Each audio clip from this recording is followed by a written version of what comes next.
Announcements are once again flowing on this, the 4th day of the infamous Game Freak leak. Now this period has already cemented itself as one of the most infamous weeks in Pokemon history. I say that purely because of how quickly the leak extended and branched out from just games into the anime, into TCG, and so many different corners of development. Now originally I was only going to make 3 days worth, so I was only going to do the last 3 videos. But I decided I'm going to do 1 or 2 more. I'm not really sure how much more because we're past the worst of it. And I'm only really covering things that are worth talking about. Because there are some things in here that just really don't interest me and some stuff which is incredibly dangerous. Because you have to remember, it's an occupational hazard when talking about developing stories of this nature. There's a lot of stuff that could get you in trouble. Because this is all stemming from a leak. Now I've been as cautious as I can. There are many things, I made a list on day 1. Of things that I wouldn't report on things that I wouldn't supply, such as leaks, on things that I wouldn't play, such as videos. So I've taken every step I can to be as cautious and careful as possible when reporting on these leaks. But notwithstanding that, I really don't know how many more days I'll be making these videos, specifically about the GigaLeak, because we're at a point now where, just to remind you, we're up to the leaks from X and Y. The leaks came out chronologically. We've been through generation 3, 4, 5, and 6. A lot of the stuff to do with X and Y is password protected, meaning it can't come out. I'm sure some leakers somewhere are working on that, but there's no news for us to report on. And on that front, not much has changed since yesterday, because nothing from Generation 7, 8 or beyond has come out yet. There's nothing from Sun and Moon, nothing from Sword and Shield. But I'm going to begin today by talking about something that I really kind of could have yesterday. It was brand new news, I think, when I was editing part 3.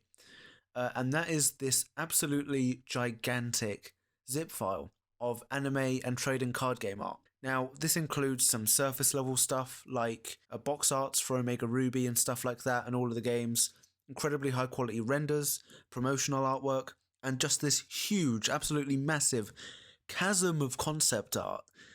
And depending on how far you dig through, you can reach some very telling truths, like how Paul from the Diamond and Pearl anime was meant to be Ash's companion at one point.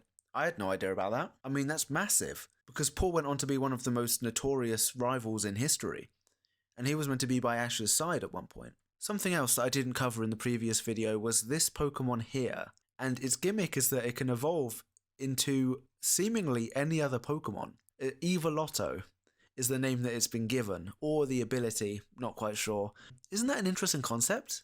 A Pokemon that can evolve into any other Pokemon. Now this thing would have been a nightmare to balance. Naturally there would have been a barrier somewhere. This thing can turn into legendaries or mythicals.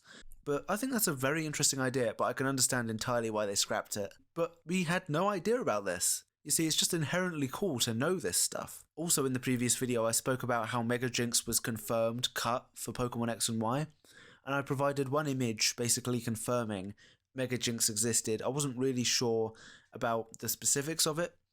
There is also another document, and this gives us a better look at a familiar stats screen. This is of a level 1 Jinx that can Mega Evolve, so you'd never have it in-game, but for the purpose of leaking and hacking, this is the best we've got.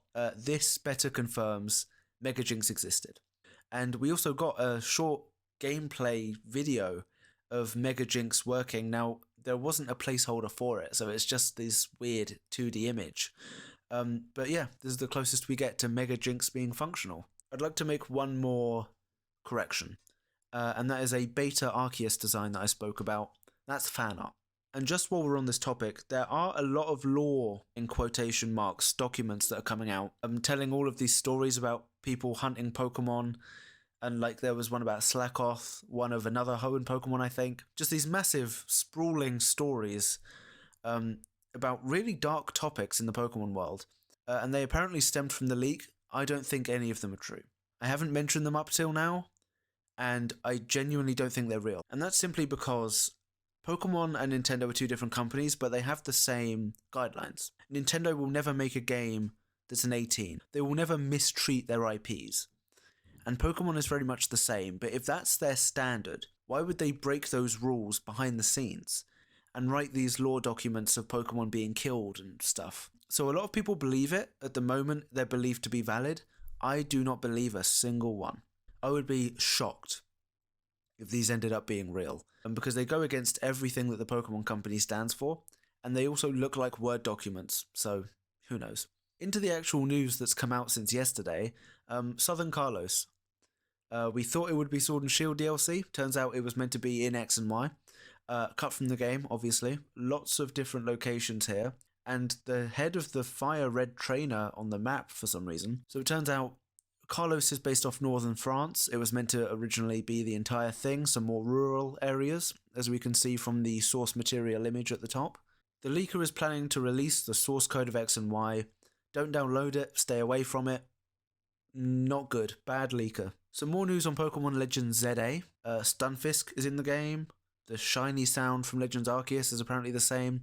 It may just be that that's the sound they're using at this point in development, we don't know. And apparently the game's fun. I mean, anyone could have said that. We have some beta music from Team Flare. Team Flare, my absolute favourite evil team. I've heard it, you will not. I will not be playing this music, it's out there. There's a beta legendary theme for X&Y. I'm not going to play that either. We have some beta footage of a battle with the first gym leader. Now, the introduction to this looks way more similar to the final X&Y product than that first experimental battle footage that I showed before. Whereas that had full 3D models and battle animations, this has an opening which is slightly different to X&Y, but more of the same, and the second half of this introduction is exactly the same as in the final game. Now, the first location in X&Y, a lot of people complained about how you were only able to walk left and right, and a lot of the town was, like, blocked off. But in this beta footage of the village, you can actually walk around the whole thing. So, there's that. The original name for Professor Sycamore was Patrice. I don't know if it's Patrice Sycamore. There was actually a leak in 2013 before X&Y came out that said the professor's name was Patrice. So they ended up being proven right 11 years later, but they were also wrong because it was Sycamore. But at the build at the time, I guess it was Patrice. There are a lot more Pokemon that would either serve as baby evolutions or third stage evolutions to existing Pokemon.